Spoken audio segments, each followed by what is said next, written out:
Sawadee Kap. Kaka-receive ko lang po ng package na pinadala niyo sa akin, sir. Maraming salamat po. May God bless you always po, and thank you for being such a blessing to us students who are aspiring to become a certified public accountant someday. Again po, daghang salamat.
Morning class, we are now taking up chapter 4, partnership dissolution. So just to recall, we have already finished two major topics in partnership accounting, that is your partnership formation and partnership operations. Here, chapter 4 takes up dissolution, reorganize or stop. Any change in the membership of the partnership dissolves it. So doon pa lang may idea na tayo what dissolution is all about. Any change in the membership dissolves the partnership. Any association, pagdadagdag, or of another individual as a new partner or dissociation, pag-alis, either voluntarily or involuntarily revises the original relationship and therefore dissolves the existing partnership. Inasmuch as partners may increase or decrease investments in the partnership, one may also voluntarily withdraw his entire interest. Involuntarily, death or incapacity, either legal or physical, also causes dissolution for a partnership. So, if you originally have partners A, B, C, and A goes out of the partnership for one reason or another, then the original partnership is dissolved. Why? The original relationship changed. So, say for example, di naman umalis si A, nagdagdag naman, dumating si D. Then the original relationship also changed. Hindi na siya ABC, may D na tayo, ABCD partnership. So, in that same scenario, the original partnership is also dissolved and a new one comes into existence. When a partnership is dissolved, it abandons the going concern assumption. Na-discuss natin yung going concern assumption sa first chapter pa lang ng part 1 ng ating libro. Okay? Since the business as it originally was no longer exists, sabi dyan. However, it does not in any way mean the termination of the business operations or even the interruption of the operations, because a new relationship may be established to continue the activities of the partnership, effectively creating a new one. So pag may umalis, si B at saka si C na lang natira, then it's a new partnership. Pag may dumating, A, B, C, D, then it's a new partnership also. Okay, which dissolves nga tulad ng sabi natin, the original partnership. When changes in the partnership or ownership structure happens to a corporation, it essentially only entails updating the list of stockholders of the business. A partnership, on the other hand, is different. The special accounting treatment for partnership dissolution stems from the need to properly account for the initial contributions being made to the newly formed partnership. So dito sa paragraph na to, class, kino-compare niya yung partnership sa corporation with this specific circumstance. Okay? Na pag kami umalis o pag kami nagdagdag sa corporation daw, ina-update lang yung list of stockholders. So, napag-aralan na natin also that partners should be free to choose the people to whom they would be associated. So, they must have consent na kung sino man dadagdag, as the case may be, kung dadagdag. Not unlike in a corporation, pag may dumagdag na stockholders, mas madali kasing magbenta ng shares of stocks. And therefore, magdagdag ng kasama, okay, or stockholders sa corporation. Unlike sa partnership. Ayan. Case to remember. A small nightclub called Comedy Tonight was organized as a general partnership by Vic and Joey. The club has a record of profitable operations resulting to the present partner's capital as follows. Si Vic daw may 1 million, si Joey 1,300,000. Vic's share is 40% on profits and losses, while Joey is 60% being the manager. A car accident causing fatal injury to the eldest son of Vic forced him to sell one half of his interest in the partnership to Tito for 600,000. Joey had never met Tito and was not aware of the transaction between Vic and Tito. Ayan. A few days later, Tito appeared at the business while Joey was there, stating that he is an incoming partner. Joey was surprised and gave no immediate reaction. If Joey upholds the admission of Tito, what happens to the partnership of Vic and Joey? Tulad ng sabi natin, the original partnership would be dissolved because of the association or the arrival of a new partner. How should the admission of Tito be recorded in the partnership books? So mapag-aaralan natin to later on, alright? Because there are many ways on how an incoming partner would be included into a partnership. So, pwede siyang mag-purchase from the partners. Okay? In this case, isa lang ang pinagbilhan niya ng interest. Pwede din from both of them. Okay? Or pwede rin by investment principles. So, basically, it is by purchase or by investment principles. How should the admission be recorded? Ayun yun. On the other hand, supposing Joey refuses to accept Tito as their partner, what happens to the partnership? So, mapag-aaralan din natin yan kung paano ba. But if Joey refuses to accept, may problema dyan because ayaw nga ni Joey na ma-associate kay Tito, maybe for one reason or another, then a problem would really arise. Can Tito insist to be a partner? We'll also find out as we go on through the topic. Okay? Dissolution defined. One of the basic characteristics of a partnership organization mentioned in Chapter 1 is its limited life. It is because partnership is a relationship originating from a contract voluntarily entered into by the partners. Any change in the relationship terminates the contract and therefore dissolves the partnership. Correct yan. According to the new civil code, dissolution is change in the relationship of the partners caused by any partner ceasing to be associated in the carrying on as distinguished from the winding up of the business. Article 1828. On dissolution, the partnership is not terminated but continues until the winding up of the partnership affairs is completed. That is Article 1829 naman. In accounting, dissolution can be interpreted as the termination of the life of an existing partnership. This may give rise to either the formation of a new business, kung itutuloy pa, or liquidation of the existing business pagkaayawan na. Okay? Pagka kasi liquidation, which will be our next topic, the last major topic in your partnership accounting, this follows the realization of assets. Meaning to say, kung convert mo na into cash yung mga non-cash assets, then babayaran mo na yung mga, we have priority. Okay? We have a list of priorities. Siyempre, pinakauna dyan yung outside creditors. So, we'll discuss that when we reach your partnership liquidation. Causes of dissolution. While the new Civil Code of the Philippines, Articles 1829 to 1832, mentioned several causes of dissolution, we will limit our discussion to the following causes. So, 4 lang yung didiscusin natin.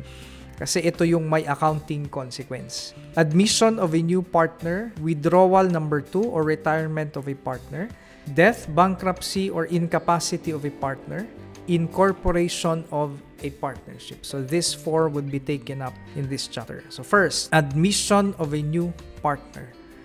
When a new partner is admitted into the partnership, the old partnership is dissolved and a new partnership is formed. Correct. This may result to a modification of the articles of co-partnership.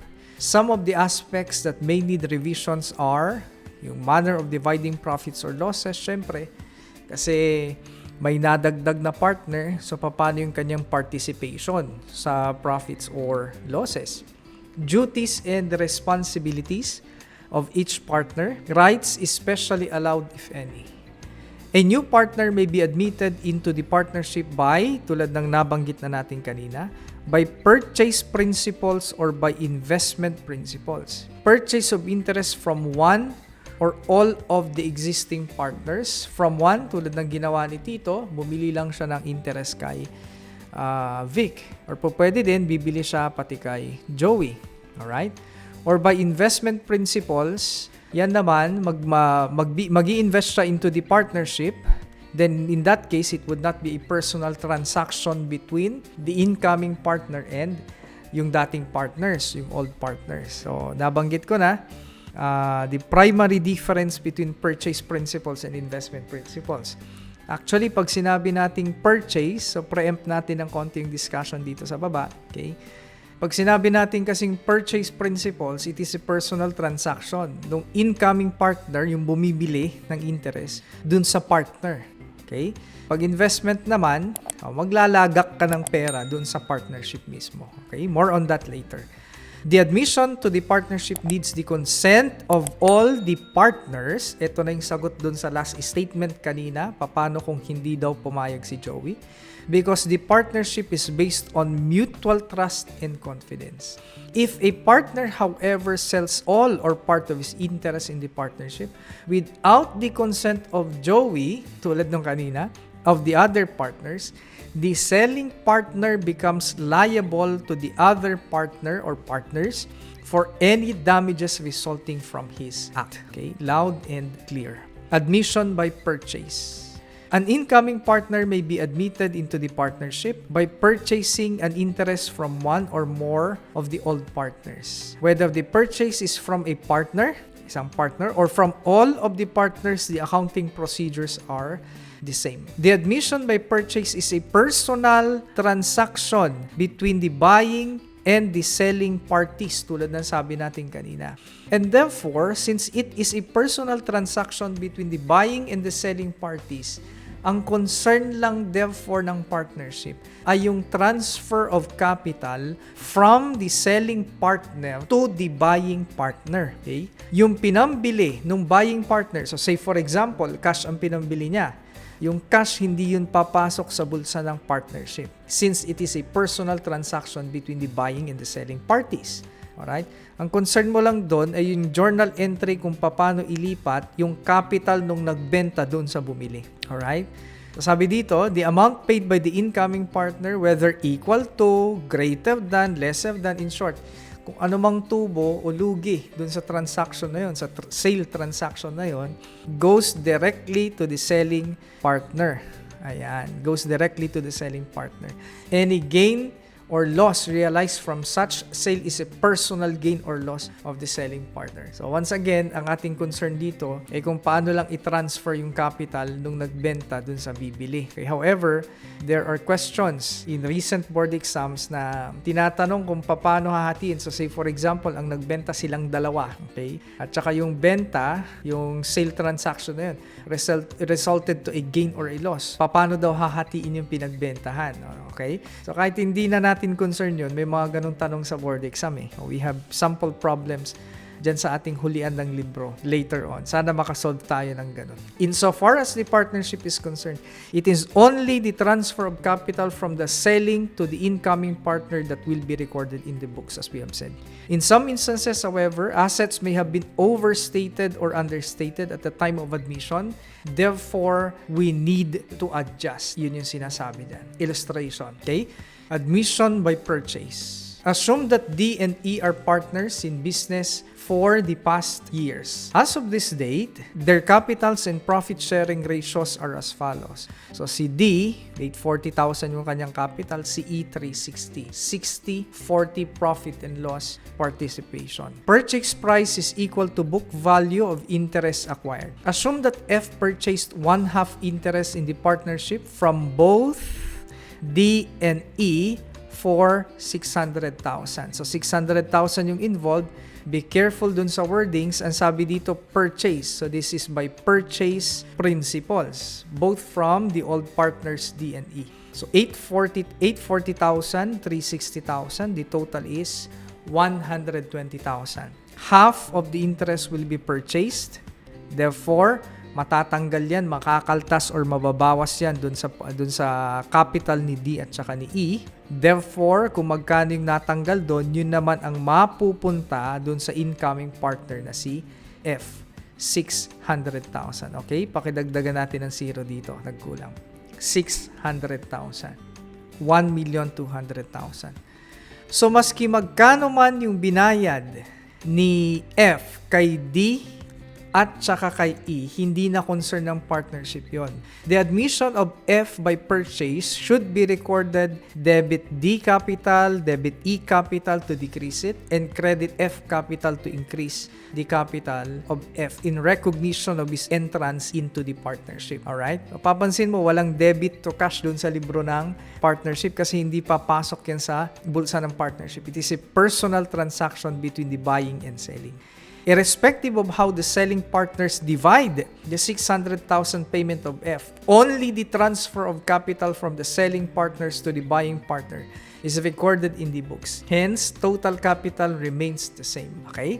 So, in the eyes of the partnership, kahit paano nila i-divide yan, walang pakialam yung partnership dyan. Alright? Kahit paano nila i-divide yan. Pero kung ang pagbabasihan natin, yung profit-loss distribution, kung paano nila hatiin yan, may correct accounting din dyan, as I have been telling you a while ago. Okay? I-deduct mo yung binenta na interest from the selling price, then kung susundin nga yung P&L ratio nila, the personal profit or personal loss shall also be divided using their percentage, 60-40. And then, i-work back mo siya kung ang tinatanong sa problem ay yung kung paano nila pinaghatian yung selling price. But as of now, hindi yun yung concern dito sa illustration. Alright? So, tatandaan mo lang, personal transaction yan. At ang itatransfer mo lang yung capital interest. Next scenario. Purchase price is less than the book value of interest acquired. Assume the same information in the previous illustration except that this time, F purchased 1/2 interest pa rin. However, this time only for 576,000. In this case, F will be acquiring 600,000 interest in the partnership. Correct yan as per computation natin dito sa taas. Tama? 600,000 yung kanya makukuha. Pero ang ibabayad lang niya 576 from both D and E by paying 576 only. This could mean one of two things. Sabi natin dyan. Okay? Una, sabi natin sa libro, first, such discount is intentional and that D and E sold half of their interest to F at a bargain resulting to personal losses for both. Sadya daw na binabaan yung presyo. D and E might have their own reasons. Siguro talagang sabik na sabik silang makasama sa business ito si F. Ayan. In such case, only the capital transfer is recorded in the books. Correct. Or, another possibility is that the partnership may have overvalued assets. So, sa mga mata ni F, sobra naman yung valuation ng asset ninyo. Kaya, ang pambili ko, syempre, lower. Because 576 is lower than the interest that F will be acquiring. In such case, adjustment has to be made first before recording the capital transfer. So, sa second instance na overvalued yung asset, gagamitin nating basihan yung pinambayad ni F in coming up with the adjustment figure. Okay? In the first scenario, the admission of F would be recorded in the same exact manner as in the previous illustration. Walang problema kung ibinenta talaga at discount, yun yung gusto nila eh. So, i-transfer lang natin yung capital na na-acquire or yung ibibigay kay F, binili ni F. That is 420 and 180 kanya. Same lang tulad kanina. Being personal, the losses of D&E will not be reflected in the books of partnership. Nasabi na natin yan. Sa pangalawa naman na circumstansya, it must be determined which assets is overvalued so that adjustment could be made before recording the capital transfer. If, for example, it was determined that the inventory is overvalued, yung inventory ang natukoy na overvalued, edi adjustin natin. Okay? Ilan yung overvaluation kaya natin? Kung 576 sa mga mata ni F, okay, outsider pa si F hanggat hindi siya nakakapasok dun sa partnership. So, we may call him third person. So, in the eyes of a third person, 576 ang fair value ng 1/2 interest, so dividing it by 1/2 should give you the total capital.